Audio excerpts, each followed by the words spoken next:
Hoje nós estamos recebendo aqui o psiquiatra e psicólogo Augusto Cury. Prazer tê-lo aqui conosco, doutor Augusto Cury. É uma honra estar com vocês aqui no Diário Brasília.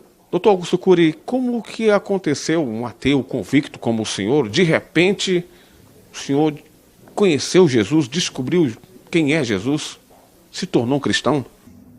Bom, eu fui um dos maiores ateus que já pisou nessa terra. Creio que fui mais ateu do que Nietzsche, que escreveu sobre a morte de Deus, e inclusive Marx, que abordou que Deus, a busca por Deus, é o ópio que entorpece a mente humana.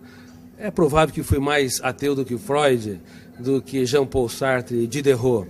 Como eu pesquiso uma das áreas que é considerada a última fronteira da ciência, o mundo onde nascem os pensamentos, para mim Deus era fruto do espetáculo das ideias, de um cérebro que não aceitava o seu fim, o seu caos, na solidão de um túmulo. E a teoria que eu desenvolvi como psiquiatra e pesquisador da psicologia, ela estuda o processo de construção de pensamentos e de formação de pensadores. Eu usei essa teoria para analisar como mentes brilhantes romperam o cárcere da inteligência e produziram novas ideias, como Freud, Einstein, Hegel, Kant, Agostinho e assim por diante. E fui até esse homem mais famoso da história, chamado Jesus Cristo.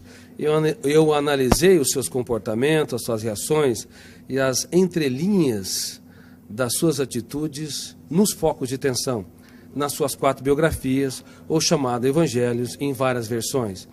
Eu esperava encontrar uma pessoa construída por um grupo de galileus que queriam produzir um herói para romper o jugo de Tibério César, que era o imperador romano. Mas fiquei perplexo, porque percebi que a sua personalidade é tão complexa e tão fascinante que não cabe no imaginário humano. Para você ter uma ideia, no exato momento em que ele foi negado por Pedro, ele olhou para o mais forte dos discípulos, e embora sendo golpeado pelas palavras que bradavam, eu não o conheço, eu nunca andei com esse Galileu, ele não faz parte da história, ele cativou-o com a sua retina e gritou sem dizer palavras. Na Fortaleza Antônia, ele quis dizer: eu te compreendo, eu te compreendo.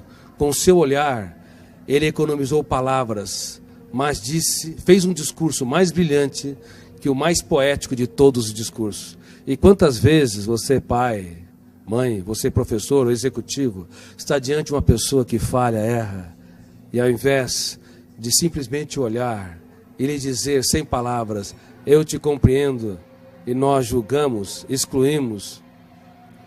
Através de analisar o comportamento de Cristo nesse sentido, eu percebi que a sua inteligência, sua capacidade criativa, a capacidade de ser gestor da sua mente e protetor da sua emoção não tem precedente histórico.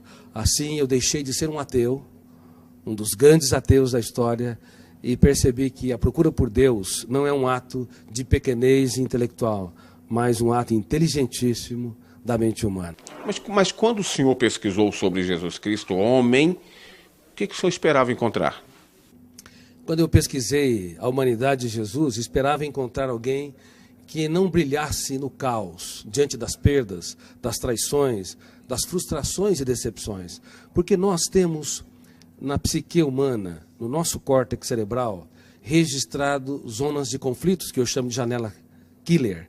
Killer no inglês quer dizer assassino.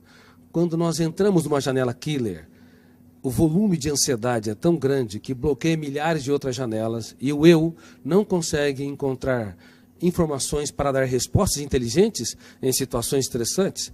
É por isso que nos primeiros 30 segundos de tensão, de ansiedade, os pais cometem os maiores erros na relação com os filhos, bem como os professores, os amigos e as pessoas que se amam, marido e esposa. Eu esperava encontrar alguém que não brilhasse no drama, no deserto, nas tempestades. Mas é impressionante, quando o mundo desabava sobre o homem Jesus, ele, ao invés de ser preso pelas janelas killers, ele abria as janelas da sua mente, olhava para a tempestade e via nela a chuva, uma oportunidade solene para cultivar. Enquanto que nós, muitas vezes, diante das perdas, decepções, diante das lágrimas, das injustiças e fracassos, recuamos. Ele não. Ele cultivava as flores e usava suas mãos nesse processo. Muitos querem a beleza das flores, mas não têm coragem de sujar as suas mãos para cultivá-la e irrigá-la. O senhor tem, assim, uma noção do que aconteceu? Porque, na realidade, o senhor é um dos grandes cientistas do mundo, um dos grandes psiquiatras, um dos grandes psicólogos do mundo. Essa descoberta do senhor pode ser levada até para um campo científico, e eu poderia até dizer aqui que é quase que dizendo aqui que se cientificamente Deus está existindo, ou Jesus é Deus. Exatamente. Ao analisar o comportamento de Jesus nas mais diversas situações que ele se encontrou, eu fiquei cônscio que esse homem não cabe no imaginário humano.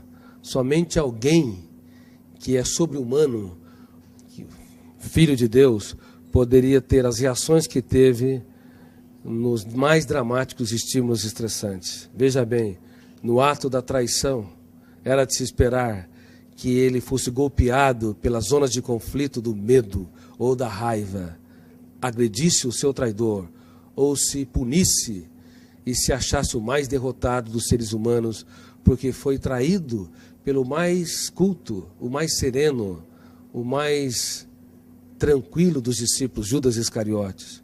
Mas, ao invés de se punir ou punir o outro, ele olhou para o seu traidor e teve a coragem de dizer: amigo, para que vieste? Nunca na história um traidor tratou com tanta... Na história, um traidor foi tratado com tanta dignidade pela pessoa traída, indicando que Jesus não tinha medo, na verdade, de ser frustrado ou decepcionado. Ele tinha medo de perder um amigo. O que nos leva a compreender, do ponto de vista psiquiátrico, psicológico e sociológico, que um grande educador é aquele que aposta tudo que tem naqueles que pouco têm.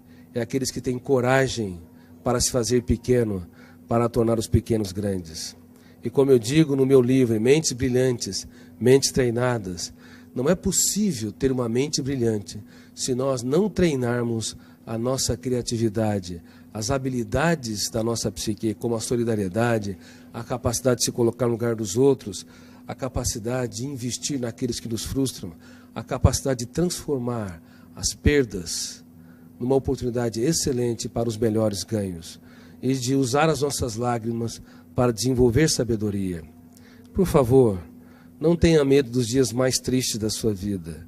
Você pode escrever os capítulos mais importantes da sua história quando o mundo desaba sobre si.